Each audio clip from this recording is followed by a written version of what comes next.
WCVB News Center 5 at 5:30. Severely mentally ill and behind bars.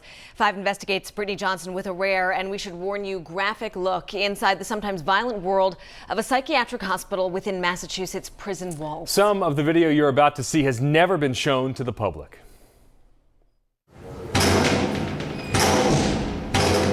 Water pump. I need real water. Inmate Carrie Trapasso is in a holding cell in a federal prison hospital in Devens, Massachusetts. Now, if he reaches call, I'm going to call you from the droid. He has been pepper sprayed and handcuffed because he threatened a nurse. His nonsensical speech is not surprising, considering he is one of the most mentally ill inmates there. We're going to get you cleaned up. Can I expect some cooperation from you? The officers need to wash the chemical agent off. Come to the door. But they can't get him to cooperate. Then he spits on the officer holding the camera. According to prosecutors, the officer got his revenge about 45 minutes later. The investigation into the officer's actions produced hours of video and hundreds of pages of documents that not only show the depths of some inmates' mental illness, but also raise questions about how the prison is equipped to handle them.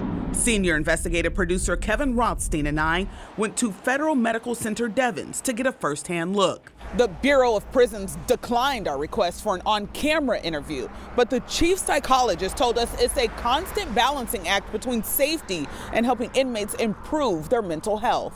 Devens is home to a 180-bed psychiatric hospital that is divided into 3 units, each with different levels of security. In the most secure, inmates now spend about 22 hours a day locked in their cell. Staff tried to give them an hour of recreation time and an hour of therapy. In the most secure unit, recreation is done in chain link enclosures.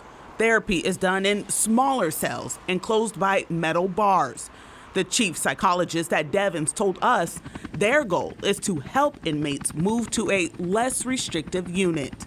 We're currently in the mental health seclusion unit at FMC Devens, Massachusetts. The challenge of running both a prison and a psychiatric hospital was made clear from an encounter in 2019 with a different inmate. He had been placed on suicide watch. He has been observed urinating and defecating in milk cartons. He's continued to indicate the first staff member through the door will be covered with the urine and feces. Seal it. The officers want to move the inmate to a different cell, but he's not cooperating. A psychologist tries to talk with him. It's Dr. Gorman. He's come to the door and talk to me. Nobody's planning on killing you. Without cooperation, the officers use non-lethal weapons, including this pepper ball gun. Direct order to come to the door and submit to restraints. 30 seconds later,